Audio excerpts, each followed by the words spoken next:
नमस्कार, मैं हूं ब्रिज द्विवेदी। मानसून मीटर में आप सभी का स्वागत है। मौसम विभाग के मुताबिक अगर देखा जाए तो मानसून मध्य प्रदेश के कुछ और हिस्सों, छत्तीसगढ़, झारखंड और बिहार के बाकी हिस्सों, उत्तर प्रदेश के कुछ हिस्सों, झारखंड के ज़्यादातर हिस्सों, हिमाचल प्रदेश और लद्दाख के कुछ हिस्सों में आगे बढ़ गया है।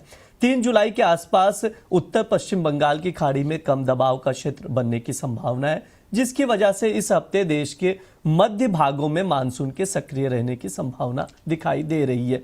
मौसम विभाग का अनुमान है कि जुलाई के दौरान भी मानसून की बरसात सामान्य से कम रहने की संभावना बनी हुई है। आप स्टेट वाइज अगर देखेंगे कहाँ कितना मानसून, कहाँ पर क्या कहा जा रहा है, कितनी बरसात हो सकती है, कब तक हो सकती है, उन आंकड़ों पर आप लोग एक बार नजर डाल लीजिए। देखो, मैं स्टेट वाइज आप लोगों को बता रहा हूँ आईएमडी क्या कह रहा है, मौसम विभाग क्या कह रहा है। मौसम विभाग के अनुमान के अनुसार बिहार, उड़ीसा के कुछ हिस्सों में अभी भारी बारिश की संभावना जताई जा रही है 3 जुलाई के आसपास। इसके अलावा मध्य प्रदेश, छत्तीसगढ़ और विदर्भ जैसे कई स्थानों पर हल्की से मध्यम बरसात की संभावना जताई जा रही है। इसके अलावा आप लोगों को बता दें, जो पश्चिम बंगाल और सिक्किम वाला एरिया है वहां पर भी कई जगहों पर भारी बारिश की संभावना जताई गई है। साथ ही गुजरात और महाराष्ट्र का हाल जान लेते। लगातार महाराष्ट्र में पिछले 2 दिनों से बरसात कंटिन्यू है। आगे भी अनुमान जताया जा रहा है कि महाराष्ट्र में बारिश जारी रहेगी, इसी तरह की बरसात होती हुई दिखाई देगी। असम, मेघालय, अरुणाचल प्रदेश के कुछ इलाकों में भारी बारिश की संभावना जताई जा रही है। इसके अलावा पश्चिम भारत में गोवा, गुजरात, सौराष्ट्र कक्ष, मराठवाड़ा और मध्य महाराष्ट्र में कई स्थानों पर भारी बारिश की आशंका जताई जा रही है। कर्नाटक और तेलंगाना के मौसम को भी जान लीजिए। दक्षिण भारत में अगर देखा जाए तो केरल, कर्नाटक, तेलंगाना, आंध्र प्रदेश, तमिलनाडु, पुडुचेरी और लक्षद्वीप में व्यापक वर्षा जारी रहने का अनुमान जताया जा रहा है। इसके अलावा जो केरल है और तटीय कर्नाटक, तेलंगाना के जो क्षेत्र है वहां पर बिजली गिरने और तेज हवाओं चलने की भी चेतावनी जारी की गई। आईएमडी ने मछुआरों को थोड़ा सा समुद्र किनारों से दूर रहने के लिए कहा गया है।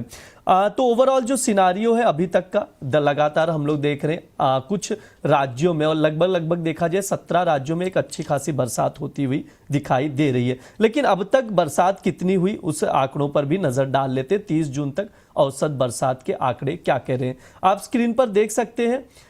जो सामान्य तौर पर 30 जून तक मानसून सीजन में 165.3 मिलीमीटर बरसात होती है, लेकिन इस बार कितनी हुई है? 99.5 मिलीमीटर, करीब 40% कम बरसात अब तक हुई है, जो कि एक चिंता का विषय है। अब एक बार नजर डाल लेते हैं कि अगले 7 दिन बरसात को लेकर क्या अनुमान है। चार्ट के जरिए हम आपको समझाने की कोशिश करेंगे कि कहाँ कैसी बरसात की संभावना है। आप हल्के हरे रंग वाली जगह देख रहे हैं, वहां पर छिटपुट बरसात की संभावना जताई जा रही है। गहरे हरे रंग वाली जगहों में देखा जाए तो छिटपुट से थोड़ी ज्यादा बरसात की संभावना है। हल्के नीले रंग वाली जगहों पर देखा जाए तो तेज बरसात होने का अनुमान है। इसके अलावा गहरे नीले वाले जो जगह है वहां पर अगर आप देखेंगे तो अत्याधिक बरसात का अनुमान जताया जा रहा है, जबकि जहां पर सफेद रंग वाली जगह है वहां गर्मी रहने की आशंका जताई जा रही है। आप टेबल देख सकते हैं, स्टेट वाइज चीजें बताई गई कहाँ कितनी बरसात हो सकती है। अब एक बार मैप पर गौर कर लेते हैं कि मानसून कहां तक पहुंचा और आमतौर पर 1 जुलाई तक कहां तक मानसून पहुंचता है। लाल रेखा आप देख सकते हैं, यह बताता है कि मानसून आमतौर पर 1 जुलाई तक कहां तक पहुंचता है। इसके अलावा आप हरे यहां पर नीले रंग वाली रेखा देख सकते हैं जो बता रहा है कि मानसून कहां तक पहुंचा। आमतौर पर 1 जुलाई को देखा जाए तो लगभग पूरे भारत भर में, पूरे देश भर में मानसून पहुंच चुका रहता है। आप देख सकते हैं ध्यान से। लेकिन अभी जो देखें नीले रंग में आप देख सकते हैं केरल, तमिलनाडु, कर्नाटक, महाराष्ट्र का इलाका और मध्य प्रदेश का आधा इलाका। इसके अलावा आप देखेंगे उत्तराखंड के कुछ हिस्से, उत्तर प्रदेश के कुछ हिस्से, पश्चिम बंगाल और उत्तर पूर्वी राज्यों में बरसात होती हुई दिखाई दे रही है। लेकिन आप उसके ऊपरी हिस्सों में जाएंगे, आधा मध्य प्रदेश, गुजरात हो गया, राजस्थान हो गया, आधा यूपी, उत्तराखंड, हिमाचल, जम्मू कश्मीर के कुछ इलाके, यहाँ पर अब तक मानसून पहुंच नहीं पाया है, जबकि आमतौर पर 1 जुलाई तक यहाँ मानसून पहुंचता हुआ दिखाई देता है। तो अगर देखा जाए इस मैप के अकॉर्डिंग तो मानसून काफी पीछे चल रहा है। इस पर थोड़ा सा और समझने की कोशिश करेंगे, बातचीत करेंगे। हमारे साथ जुड़ रहे हैं अमित सर, जिनसे हम समझेंगे कि मानसून का इम्पैक्ट क्या दिखाई दे रहा है। सर नमस्कार, स्वागत है आपका द बोनस में। नमस्कार ब्रज जी। सर ये बताइएगा, जिस तरह से आईएमडी का अनुमान है मानसून को लेकर, लगातार हम लोग देख भी रहे जून में भी बरसात उतनी नहीं हुई जितनी होनी चाहिए थी, जुलाई की भी हालात कुछ वैसे ही लग रहे हैं जो अनुमान जताए जा रहे हैं। ऐसे में सर इसका इम्पैक्ट खरीफ के देखे फसलों पर कैसा दिखाई देगा? इसके अलावा जो एग्री कमोडिटीज है इस पर कितना असर दिखाई देने वाला है? बिल्कुल ब्रिजित, देखा जाए तो जैसा कि कल के जो डेटा आए थे आईएमडी के, वो काफी चिंताजनक थे, क्योंकि जून मंथ में जो बारिश होनी थी उससे लगभग 40% ओवरऑल कम बारिश जो है दर्ज की गई है पूरे जून के महीने में। वहीं पे अगर हम स्टेट वाइज देखें तो वेस्ट राजस्थान में 10% कम बारिश हुई है, ईस्ट राजस्थान में 3% कम बारिश हुई है। लेकिन अगर हम गुजरात की बात करें तो वहां पे स्थिति और दयनीय रही है, जहां पे कच्छ और सौराष्ट्र के एरिया में 93% कम बारिश जो है दर्ज की गई है, और ओवरऑल गुजरात रीजन में 72% जो है कम बारिश दर्ज की गई। तो काफी चिंता का विषय है। अब देखा जाए तो इस समय की जो मेन इंपॉर्टेंट फसलें हैं, देखा जाए तो राजस्थान की जो हॉट कमोडिटी मानी जाती है वो ग्वार सीड मानी जाती है।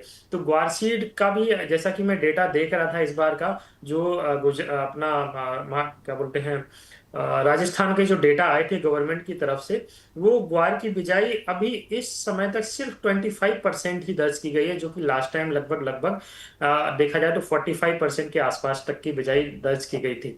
तो अगर बारिश ऐसी ही रही और जुलाई में जैसा कि एक्सपेक्टेशन किया जा रहा है कि इस बार भी सामान्य से, इस मंथ में भी सामान्य से कम बारिश जो है होने की संभावना जताई जा रही है, अगर यही स्थिति रही तो खरीफ की फसलों की इस बार की जो स्थिति रहेगी वो काफी दयनीय रहेगी। अभी हाल फिलहाल देखा जाए तो इस सीजन में जो बिजाई की जाती है वो ग्वार सीड हो गया, ज्वार हो गया, बाजरा हो गया, मूंग हो गया, मोठ हो गया, तिल, अरहर, उड़द, मूंगफली, मक्का, ये जो है मेन बिजाई होती है। उसके बाद मध्य प्रदेश की अगर हम बात करें तो सोयाबीन की बिजाई भी इस समय पे होती है। तो अगर ऐसा ही मौसम रहा तो इस बार जो है काफी प्रॉब्लम्स जो है किसानों को हो सकती है। और चूंकि देखा जाए तो भारत एक कृषि प्रधान देश है, और ऐसा कहा जाता है कि लगभग 70% जो है पॉपुलेशन कृषि पे ही डिपेंड करती है। तो इस बार जो है महंगाई जो काफी बढ़ सकती है, फसलों के दाम मेरे को लग रहा है इस बार काफी तेज हो सकते हैं। तो अगर देखा जाए तो जो ग्वारसीड की अगर हम बात करें ब्रिजी, जैसा कि राजस्थान की ये सबसे हॉट कमोडिटी है, जी अगर इसकी ही हम बात करें तो इसका मेरे को लग रहा है इस बार काफी अच्छा मोमेंटम इसमें देखने को मिल सकता है। इसमें भी जो काफी समय से लोग इंतजार कर रहे थे एक बड़ी तेजी का, तो मेरे को लग रहा है इस साल ग्वारसीड के भाव में अच्छा मोमेंटम देखने को मिल सकता है। अब लास्ट में मैं यही गुजारिश करूंगा कि भगवान से प्रार्थना करूंगा कि अच्छी फसल हो, अच्छी बारिश हो, जिससे जी किसानों और व्यापारियों के चेहरे पर जो है रौनक लौटे, क्योंकि उनका जो मेन पॉइंट बिजनेस होता है या काम होता है वो कृषि ही होती है। तो यही आशा है कि इस बार जो है जुलाई में अच्छी बारिश हो जाए, जिससे बोनी वगैरह सभी किसानों की अच्छी हो जाए। जी बिल्कुल, जुलाई में अच्छी बरसात हो जाए, यही हम सबकी भी प्रार्थना है, जिससे एग्रीकल्चर को काफ़ी राहत मिले। बहुत बहुत शुक्रिया सर, तमाम जानकारी साझा करने के लिए आपका बहुत बहुत धन्यवाद सर। थैंक यू बच्चे। ये हमारा मानसून मीटर शो है, इस शो में इतना ही रहेगा फिलहाल के लिए, लेकिन लगातार द बोनस मानसून को लेकर जो भी अपडेट आ रहा है आप लोगों तक पहुंचा रहे हैं, तो आप लोग भी ये शो देखिए और वीडियो को ज़्यादा से ज़्यादा लोगों तक शेयर कीजिए। फिलहाल के लिए शो में इतना ही, आप लोग बने रहिए द बोनस के साथ। धन्यवाद।